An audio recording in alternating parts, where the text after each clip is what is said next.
آج جمادی الثانی کی 24 تاریخ ہے۔ سال کا چھٹا مہینہ ہے اسلامی سال کا۔ اس کے بعد 7واں مہینہ رجب المرجب شروع ہونے والا ہے۔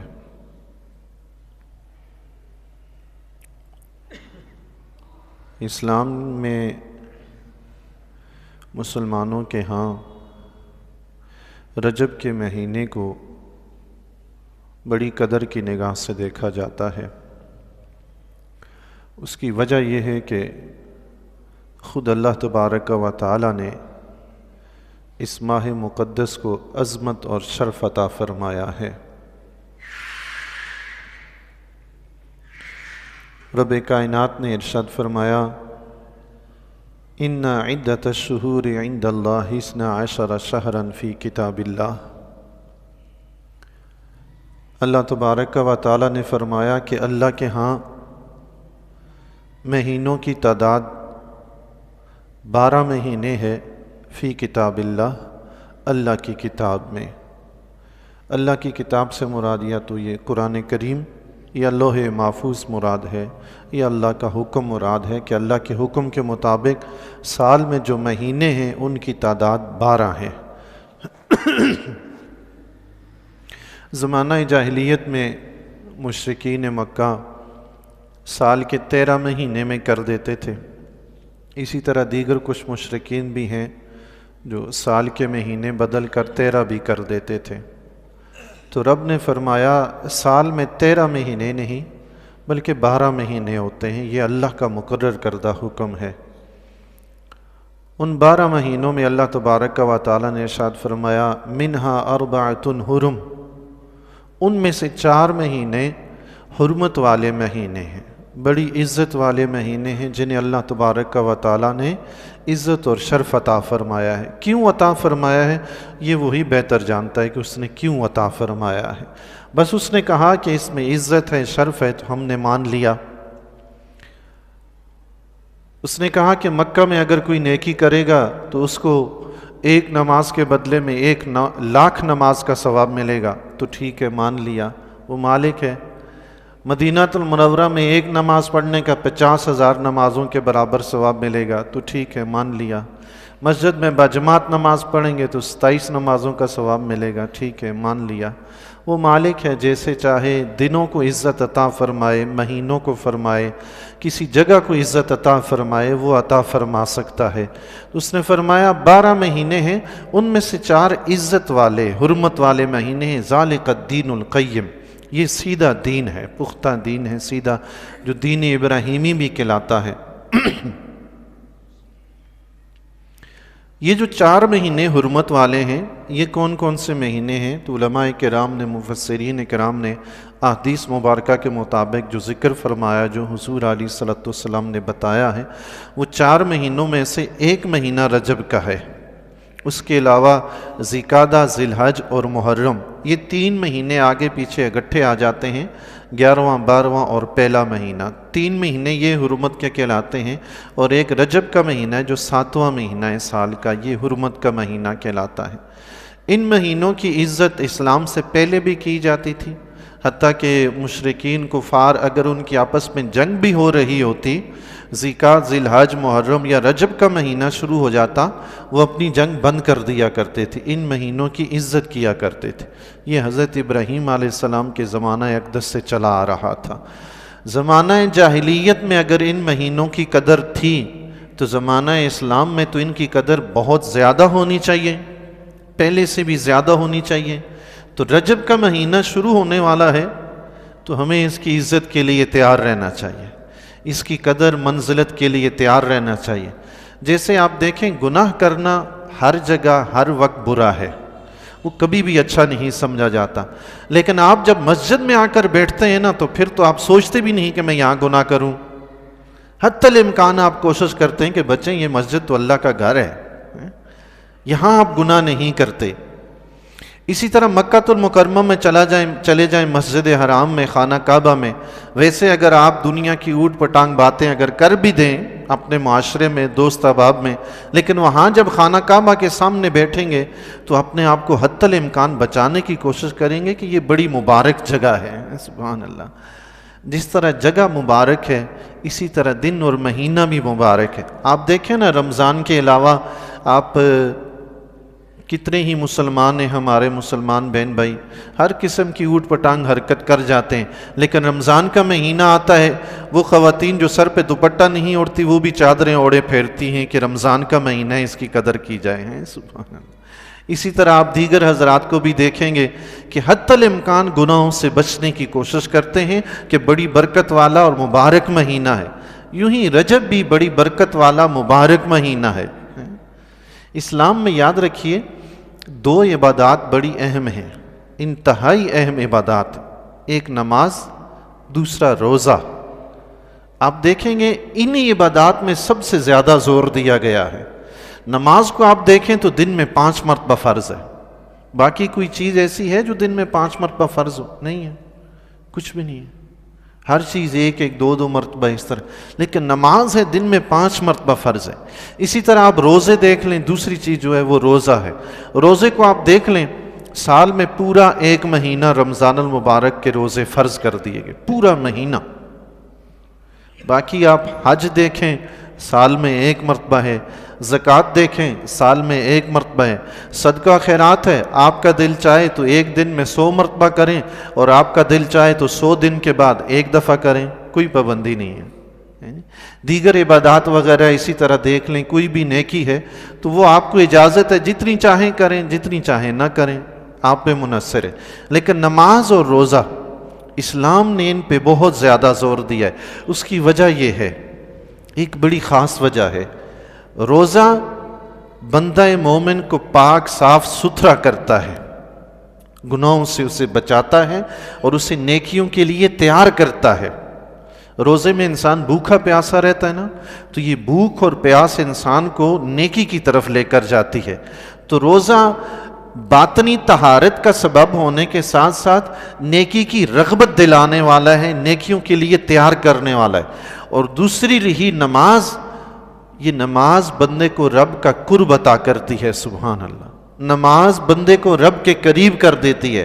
روزہ پاک کرتا ہے، نماز اللہ کی بارگاہ میں بندے کو پہنچا دیتی ہے۔ سبحان اللہ۔ حضرت بکر بن عبداللہ مزنی رحمۃ اللہ تعالیٰ علیہ فرماتے ہیں، اے ابن آدم تو بڑا خوش نصیب ہے، تجھ جیسا کون ہے کہ تو اچھی طرح وضو کرتا ہے، مصلی پہ جا کے کھڑا ہوتا ہے، بغیر کوئی اجازت مانگے اپنے رب کے دربار میں حاضر ہو جاتا ہے۔ سبحان اللہ۔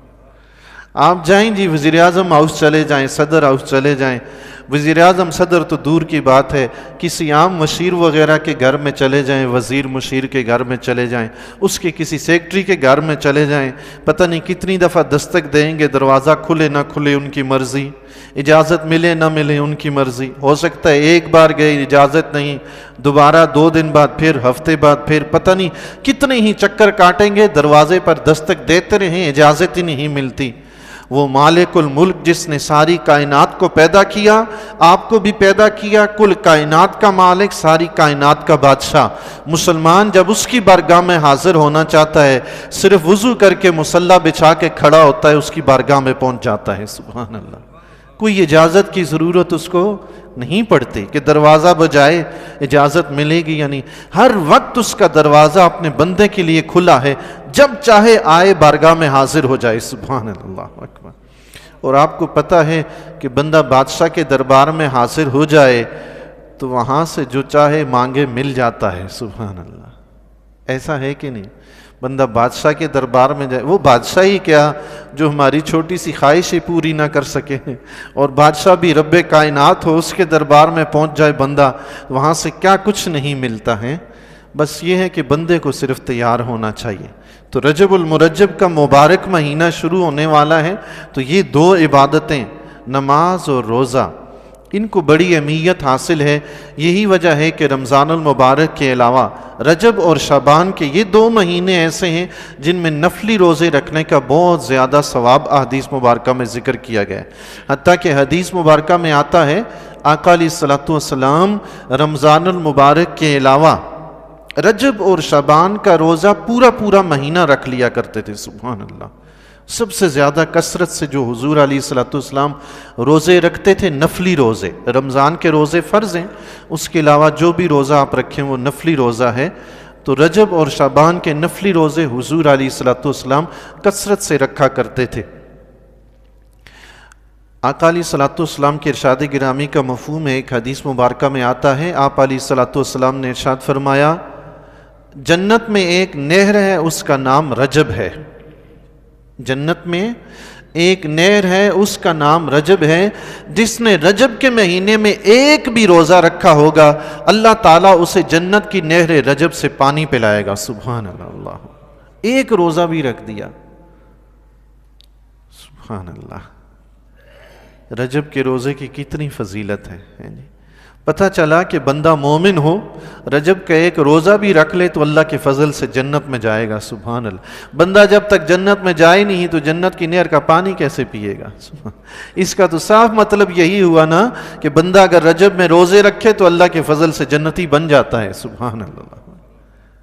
حضرت انس رضی اللہ تعالیٰ عنہ سے روایت ہے، فرماتے ہیں حضور علیہ الصلوۃ والسلام نے فرمایا جنت میں ایک محل ہے، جنت میں ایک محل ہے، اس میں صرف وہی لوگ داخل ہوں گے جو رجب کے مہینے میں روزے رکھتے ہیں۔ سبحان اللہ۔ اگرچہ ایک روزہ ہی کیوں نہ رکھیں،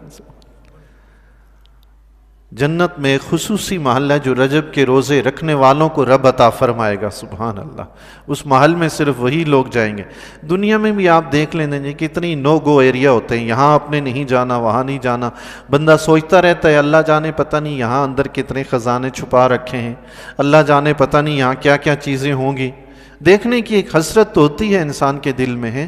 تو جنت میں ایسا محل کہ کوئی نہیں جا سکتا، جائے گا کون؟ جو رجب میں روزے رکھتا ہے۔ سبحان اللہ۔ دنیا کی جگہ تو دیکھ کر حسرت رہتی ہے کہ کتنی خوبصورت اچھی ہوگی، جنت کا بھلا دنیا سے کیا مقابلہ ہے؟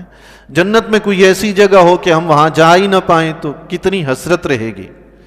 رجب کے مہینے میں اللہ توفیق عطا فرمائے، روزہ رکھ کے اپنے آپ کو اس جنتی محل کے لیے تیار کر لیجئے ہیں۔ سبحان اللہ۔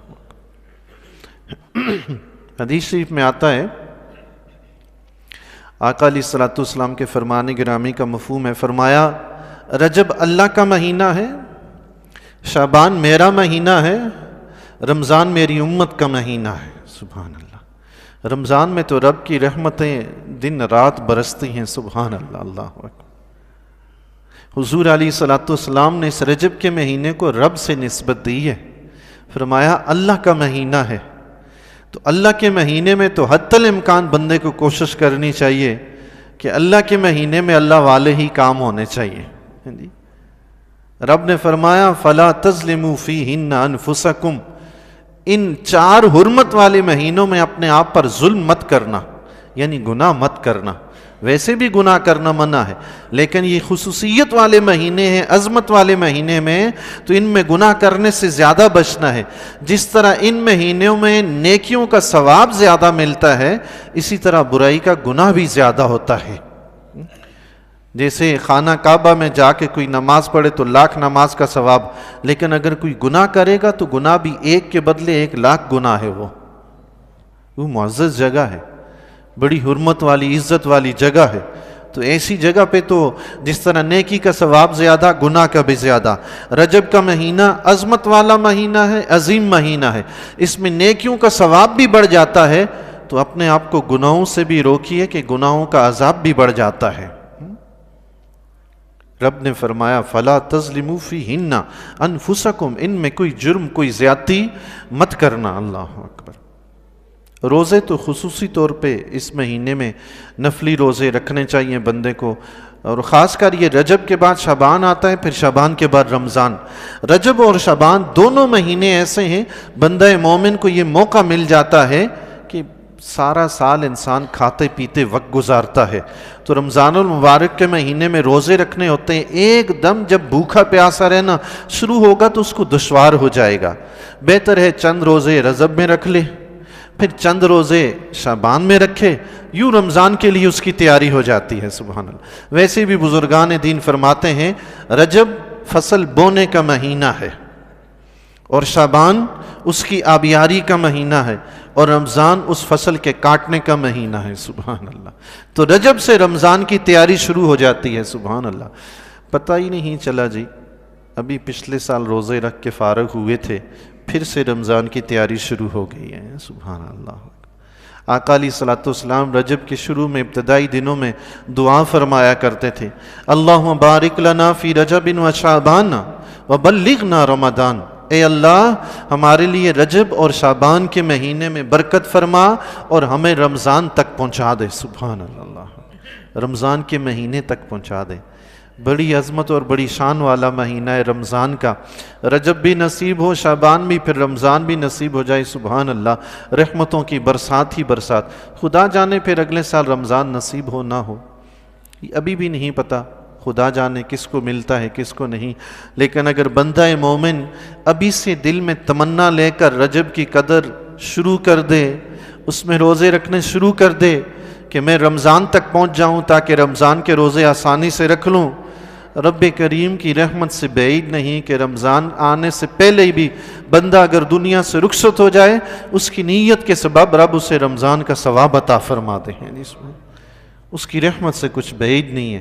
نیت جتنی بندہ مومن اچھی کرتا ہے، رب اس کو جزا اتنی اچھی عطا فرماتا ہے۔ ایک بندہ ہے گھر سے نیت کر کے چلا کہ باجماعت نماز ادا کرنی ہے، مگر اتفاق یہ ہوا اس نے اپنی طرف سے کوشش کی کہ جماعت سے نماز پڑھے، پہنچ جائے، لیکن مسجد میں پہنچا تو جماعت ہو چکی تھی۔ اس کی نیت کی وجہ سے، وہ نیت لے کر آیا ہے کہ مجھے باجماعت نماز پڑھنی ہے، نماز باجماعت نہیں ملی، مسجد میں پڑھ کے چلا گیا، اللہ تعالیٰ اس کو بھی باجماعت نماز کا ثواب عطا فرمائے گا۔ سبحان، اس کی نیت کے سبب۔ جیسے بندہ مومن کی نیت کتنی عظیم ہے جی، کتنی بڑی شان ہے اس کی۔ اور اگر کچھ نہیں تو کم از کم بندہ اتنا تو کر سکتا ہے کہ روز اچھی اچھی نیتیں کرتا رہے۔ یاد رکھیے، جس طرح زمین سے فصل بیج بونے کے بعد پیدا ہوتی ہے نا، اسی طرح بندہ مومن کے اعمال دل میں نیت کرنے کے بعد پیدا ہوتے ہیں۔ بندہ دل میں جیسی نیت کرتا ہے نا، اعضاء سے ویسے ہی اعمال کرتا ہے۔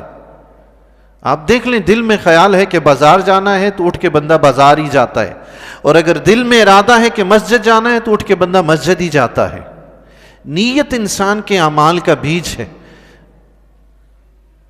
اس دل کی زمین میں نیت کے بیج جتنے اچھے سے اچھے بو سکتے ہیں روز بو لیا کریں، صبح سویرے اٹھتے ہی اچھی اچھی نیتوں کے ساتھ ہیں۔ سبحان اللہ۔ تو رب کی رحمت سے بعید نہیں ہے بندہ رجب کے مہینے میں یہ نیت کر لے کہ میں نفلی روزے اس لیے رکھتا ہوں تاکہ رمضان کے روزے آسانی سے رکھ لوں۔ بندہ رمضان تک پہنچ بھی نہ پائے، وہ پروردگار اپنے فضل سے رمضان کا ثواب دے دے، کچھ اس کی رحمت سے بعید نہیں ہے۔ جس طرح اللہ کے گھر میں بیٹھ کر برائی کرنے سے ڈرتے ہیں، اسی طرح رجب جو اللہ کا مہینہ ہے آنے والا، اس میں بھی گناہ سے ڈریے گا کہ وہ رب کا خصوصی مہینہ ہے، کیونکہ حضور علیہ الصلوۃ والسلام نے فرما دیا نا رجب اللہ کا مہینہ ہے۔ تو بس اب ہر وقت دل میں یہی احساس رہے، جس طرح خانہ کعبہ کے سامنے بیٹھ کر گناہ کرنے کا دل نہیں کرتا، بلکہ خوف پیدا ہوتا ہے، ڈر لگتا ہے، شرم آتی ہے، حیا آتی ہے، یوں ہی رجب کے مہینے میں بھی اللہ سے شرم و حیا آ جائے۔ بس رجب کے مہینے میں بھی کوئی ایسا کام نہیں ہونا چاہیے کہ یہ تو میرے رب کا خصوصی مہینہ ہے۔ سبحان اللہ، اللہ اکبر۔ اس مہینے میں حتی الامکان بندہ مومن کو کوشش کرنی چاہیے اپنی گزشتہ زندگی کے گناہوں سے توبہ کر لے، اپنے آپ کو سیدھے راستے پہ چلانے کی کوشش کرے، صدقہ خیرات کرے، جتنے روزے رکھ سکتا ہے رکھے، رجب کے آنے سے پہلے ہی مستعد ہو جائے۔ اور پھر خاص کر ایک حدیث شریف میں آتا ہے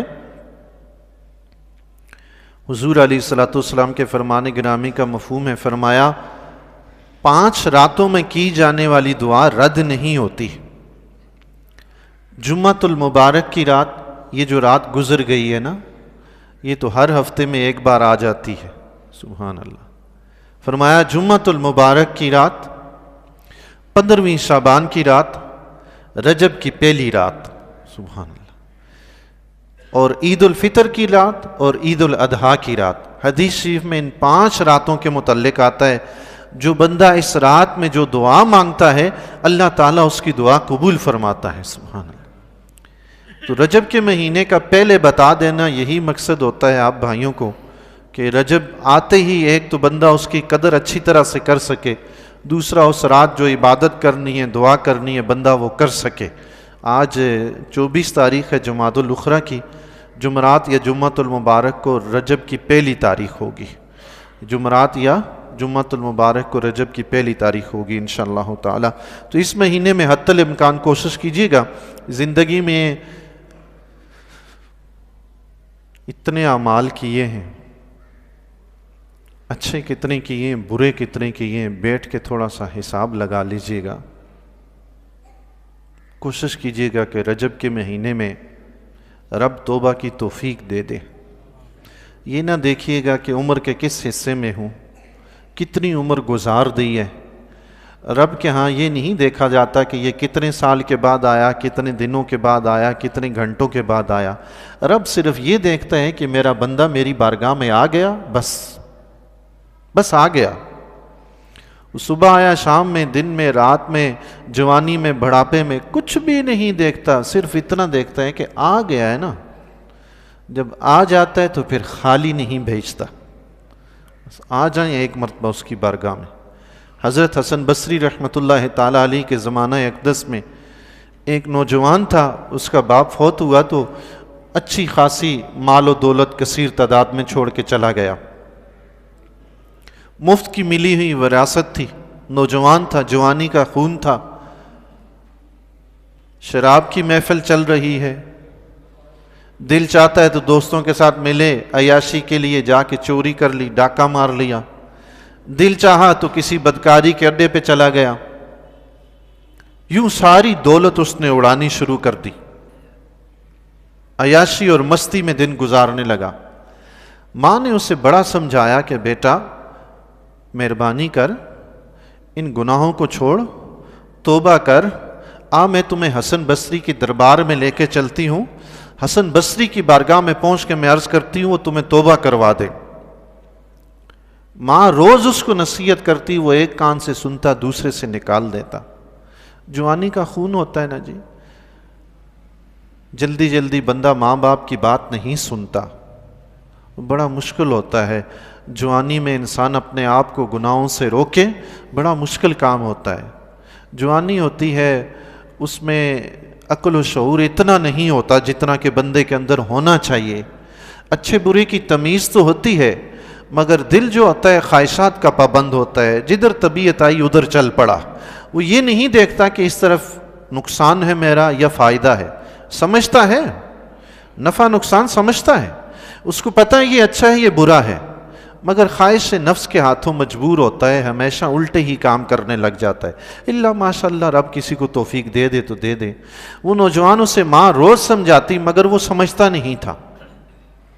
آخر کار ایک دن بہت شدید بیمار ہو گیا، بیمار ہوا، اتنا شدید بیمار ہوا کہ اٹھنے کے قابل بھی نہ رہا۔ اسے یقین ہو گیا اب ہو نہ ہو میں نے دنیا سے رخصت ہونا ہے، مرنا ہے۔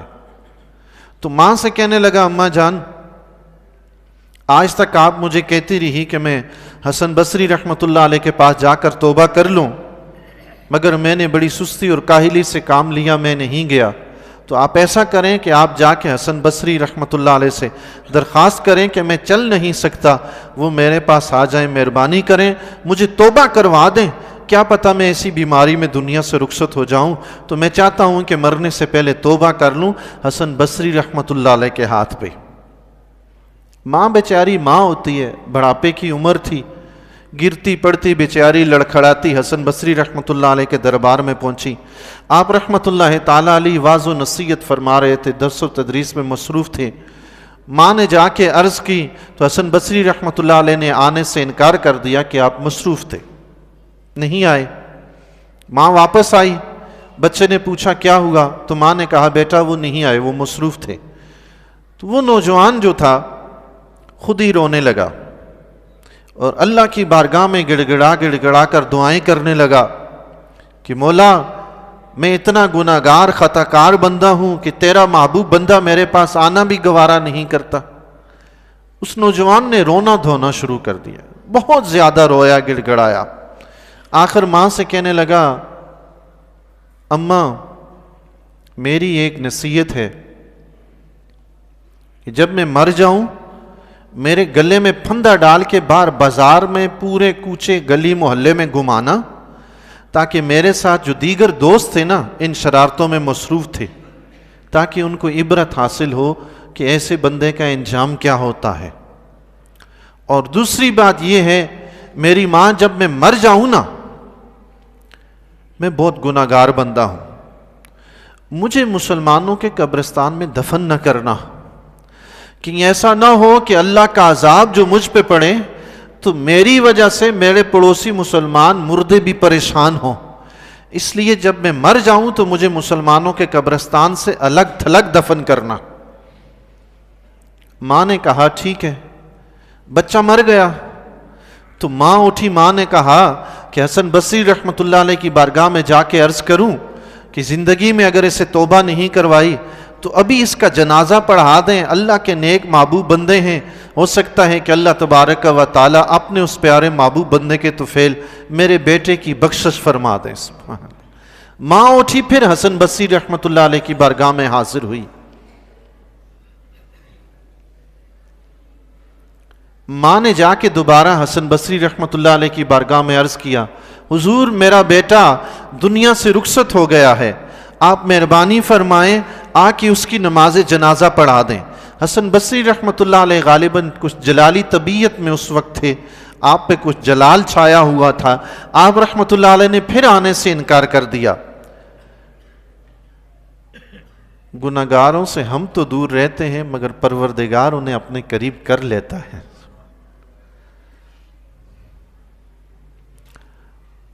حسن بصری رحمۃ اللہ علیہ نے آنے سے پھر منع فرما دیا. ماں بیچاری واپس گھر آئی, بیٹے کے پاس بیٹھی رو رہی ہے, کفن دفن کا اہتمام کرنا ہے. ابھی تھوڑی ہی دیر گزری تھی کہ دروازے پہ دستک ہوئی. اٹھ کے دروازہ کھولا, دیکھا تو حسن بصری کھڑے ہیں. سبحان اللہ, حسن بصری دروازے پہ کھڑے ہیں. بوڑھی اماں نے دروازہ کھول کے اندر بلایا تو حسن بصری رحمۃ اللہ علیہ فرمانے لگے وہ تیرا بیٹا, وہ اللہ کا ولی, وہ اللہ کا محبوب کہاں پہ ہے؟ سبحان اللہ, وہ اللہ کا محبوب, وہ اللہ کا ولی کہاں ہے؟ ماں نے کہا حضور کیسا اللہ کا ولی, میرا بیٹا تو اتنا گناہ گار تھا, ساری عمر اس کی یوں گزری ہے, یہ پڑا ہوا ہے اس کا جنازہ. حسن بصری رحمۃ اللہ علیہ نے فرمایا اماں یہ گناہ گار نہیں ہے, جب تو میرے پاس سے واپس آئی تھی میں تھوڑی دیر کے لیے آرام کرنے کے لیے لیٹا, میری آنکھ لگ گئی, میں نے خواب میں دیکھا رب کی طرف سے کوئی اعلان کر رہا تھا اے حسن تو نے میرے محبوب کا جنازہ پڑھانے سے انکار کر دیا, اللہ اکبر, جا میں نے اس کو بخش دیا ہے, جا کے اس کو دفن کر کے آ. سبحان اللہ. پروردگار کے ہاں یہ نہیں دیکھا جاتا کہ اس کی عمر کتنی ہے, یہ مرد ہے یا عورت ہے, بوڑھا ہے یا جوان ہے, صبح آیا یا شام میں, دن میں یا رات میں, کچھ نہیں دیکھتا. صرف اتنا دیکھتا ہے کہ ایک بار تو رابطہ کر لے. آنے والا مبارک رجب کا مہینہ رائیگاں نہیں جانا چاہیے جیسے پچھلی زندگی ہماری گزر گئی. کوشش کیجئے گا, وہ ادھار نہیں رکھتا, نگ چکا دیتا ہے. حبیب اجمی رحمۃ اللہ تعالیٰ علیہ, آخری بات عرض کرتا ہوں وقت زیادہ ہو گیا. حبیب اجمی رحمۃ اللہ تعالیٰ علیہ سود کا کاروبار کیا کرتے تھے. جب توبہ کرنے کے لیے نکلے گھر سے تو راستے میں چلتے ہوئے حسن بصری رحمۃ اللہ علیہ کے پاس جا رہے تھے, حبیب اجمی بھی. تو راستے میں بچے کھیل رہے تھے, انہوں نے کہا ہٹ جاؤ میدان میں سے، ہٹ جاؤ، حبیب سود خور آ رہا ہے، کہیں اس کے گناہوں کی نحوست تم پہ نہ پڑ جائے۔ بچے میدان سے ادھر ادھر بھاگیں۔ یہ حسن بصری رحمۃ اللہ علیہ کی بارگاہ میں حاضر ہوئے، بچوں کی بات سن کے زیادہ شرمندہ ہوئے کہ مولا یہ تو بچے بھی میرے سائے سے بھی دور بھاگتے ہیں۔ حسن بصری رحمۃ اللہ علیہ کی بارگاہ عالیہ میں پہنچ کے سچے دل سے توبہ کی، سود کھانا چھوڑ دیا، حرام کاری سے توبہ کر لی، سیدھا اللہ کے راستے پہ چلنے کے لیے پکی سچی توبہ کر کے حسن بصری رحمۃ اللہ علیہ کے دربار سے واپس آئے، وہیں سے گزرے جہاں بچے کھیل رہے تھے۔ اب پھر بچوں نے جب حبیب اجمی کو دیکھا تو ایک دوسرے سے کہنے لگے ہٹو راستہ دو، کہیں تمہارے قدموں کی گرد اللہ کے محبوب حبیب اجمی پہ نہ پڑ جائے۔ سبحان اللہ۔ حبیب اجمی رحمۃ اللہ علیہ نے فرمایا مولا تو بھی کیسے حساب چکاتا ہے، ابھی توبہ کر کے آیا اور تو نے ابھی ہی اعلان کروا دیا۔ اللہ تعالیٰ سے دعا ہے جی اللہ تبارک و تعالیٰ ہر وقت اپنی یاد میں بسر کرنے کی توفیق عطا فرمائے۔ وآخر دعوانا ان الحمدللہ رب العالمین۔